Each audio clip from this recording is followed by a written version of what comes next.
Bonjour tout le monde, je m'appelle Ismaël Sako. Je suis étudiant en informatique, plus précisément en tant que concepteur, développeur d'applications.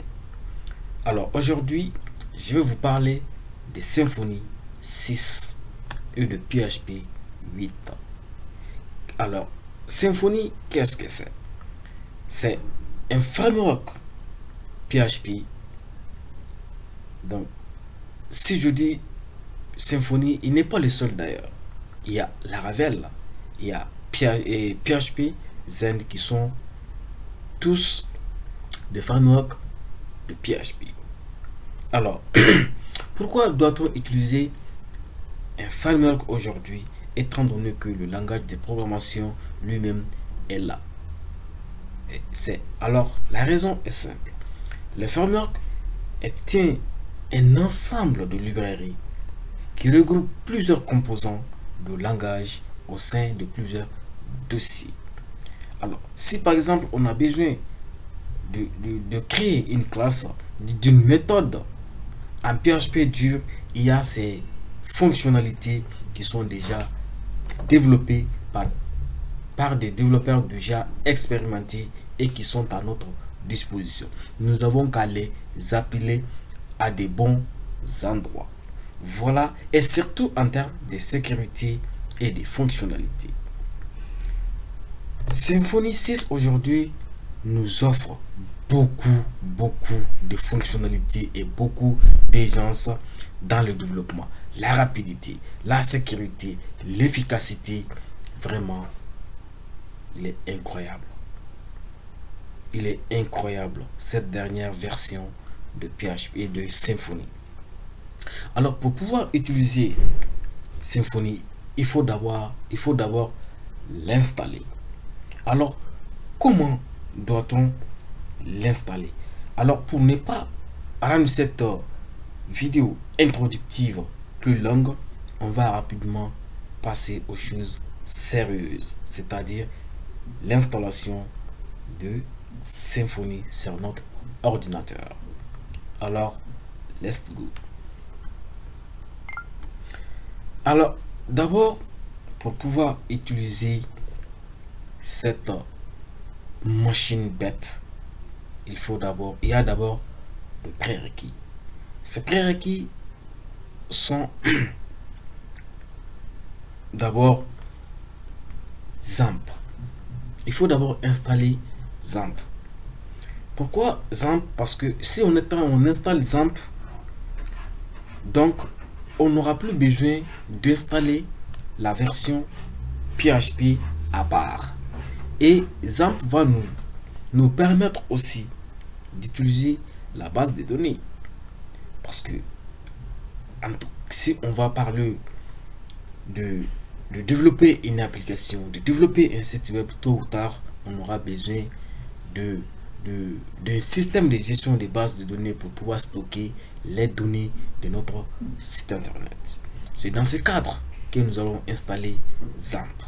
Parce que quand on installe XAMPP, il va inclure et PHP et Apache qui va nous faciliter vraiment la tâche. Alors si vous tapez XAMPP ou download XAMPP, vous allez tomber sur cette page.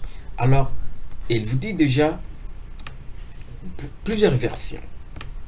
Il y a XAMPP qui inclut la version 7.4 et 8.0 et 8.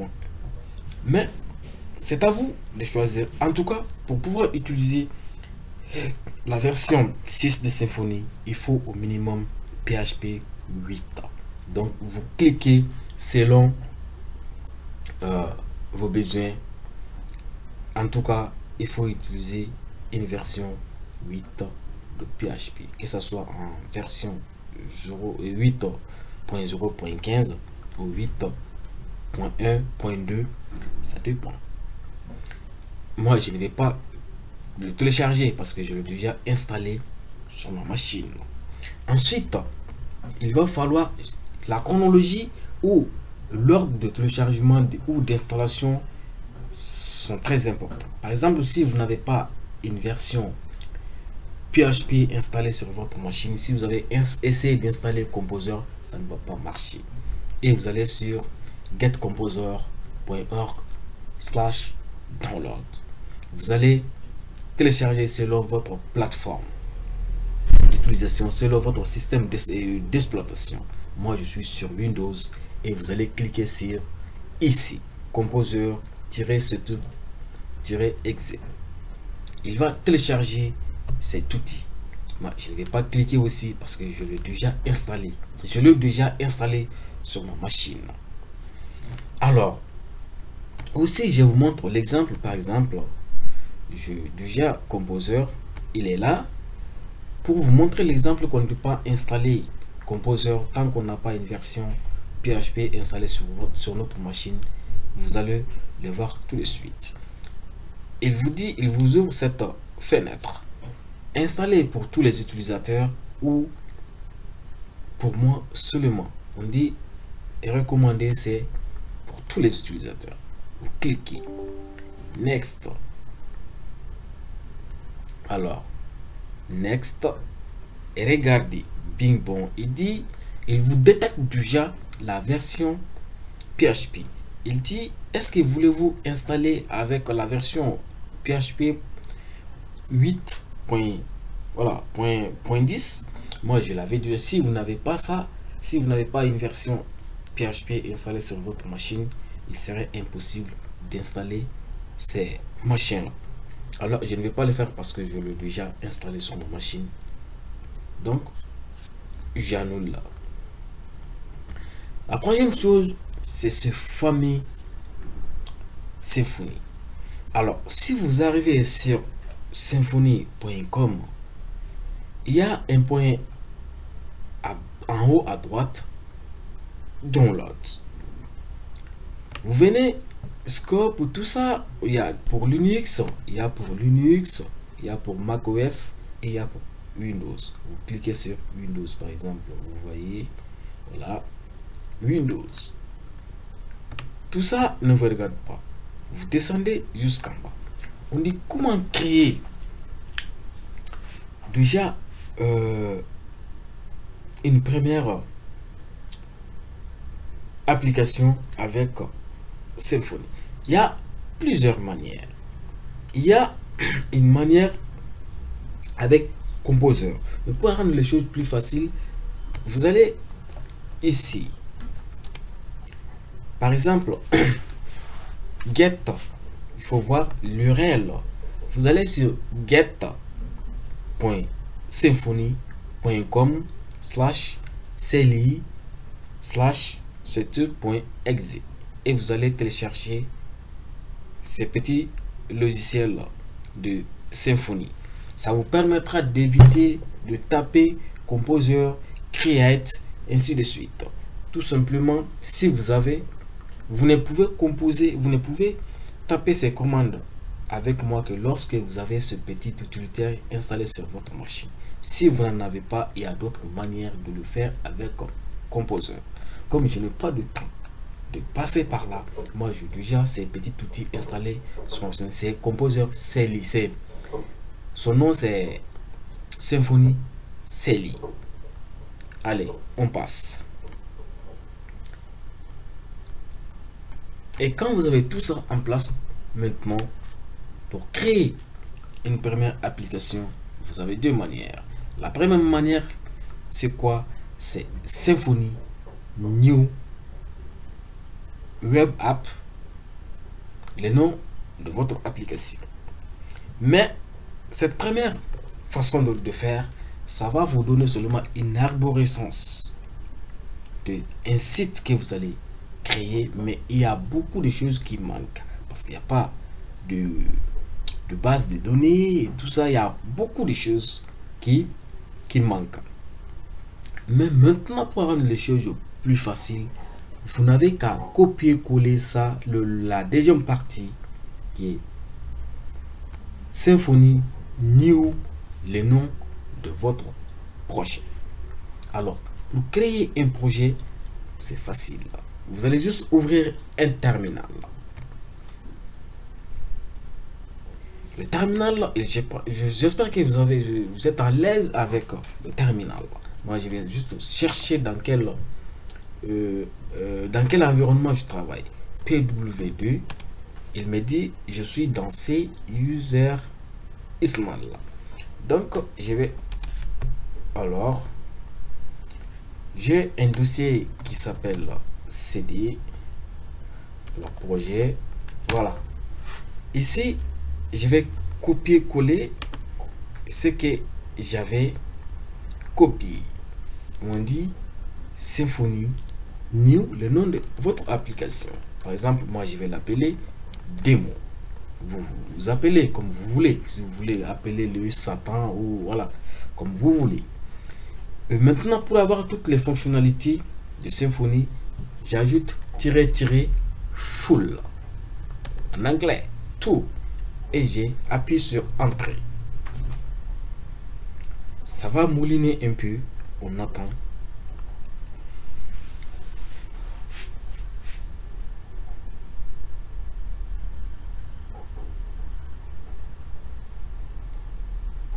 Ça mouline.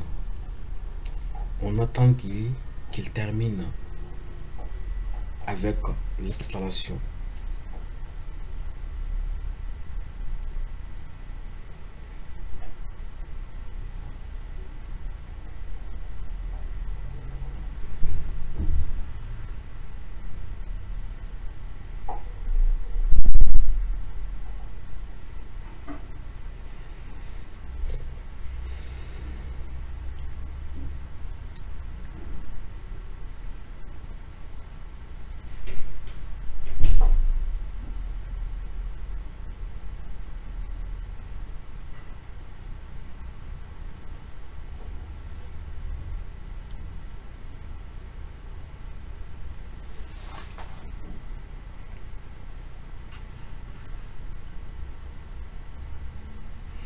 Voilà, ça dépend de la qualité de connexion que vous utilisez.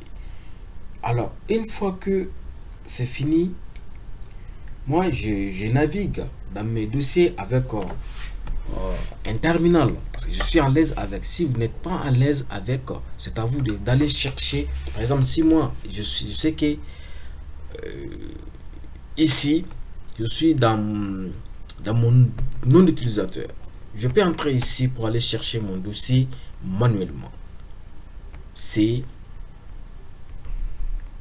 alors utilisateur Ismail, je cherche ce projet, il est là et vous voyez il a déjà créé mon dossier, mais moi cette manière ne me plaît pas. Mais si par contre vous n'arrivez pas à vous naviguer avec un terminal, libre à vous.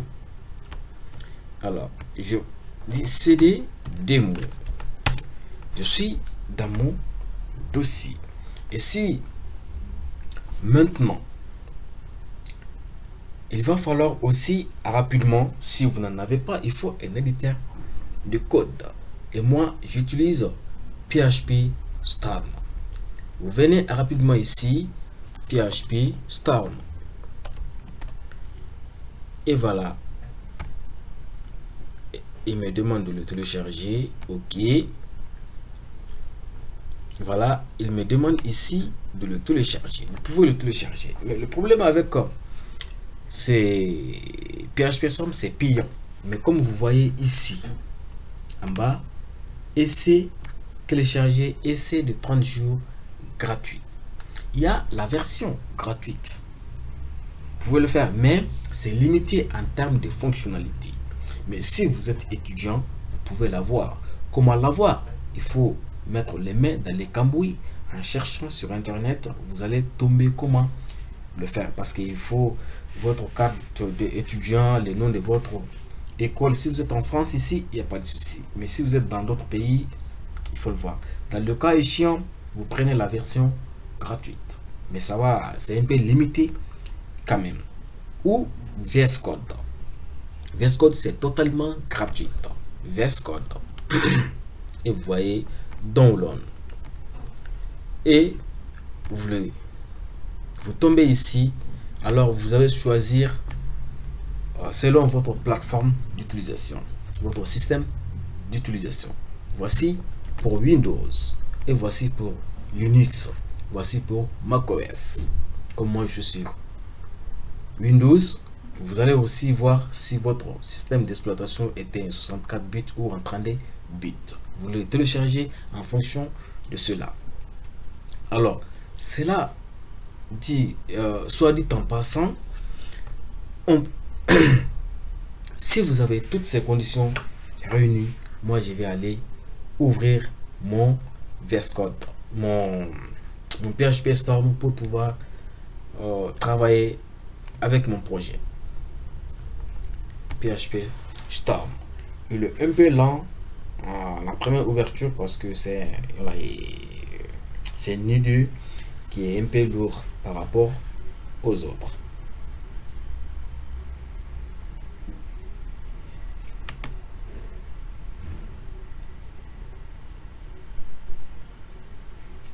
Voilà, il va s'ouvrir dans un instant. Alors, comment ouvrir le dossier de Symfony qu'on venait de télécharger tout à l'heure, qu'on vient d'installer tout à l'heure? Alors, vous allez ici, File. Attendez qu'il finisse.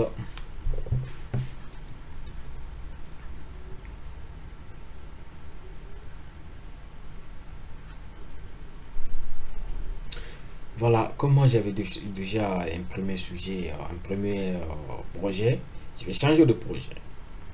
Voilà.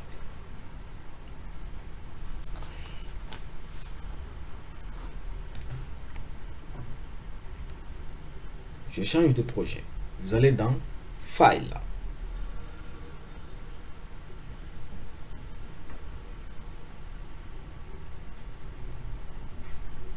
Dans File, Open.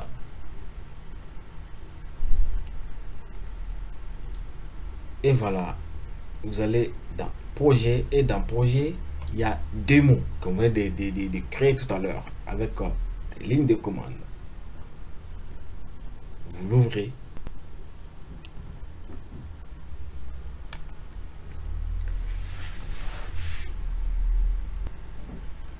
Alors voilà l'arborescence de projet que nous venons de créer tout à l'heure avec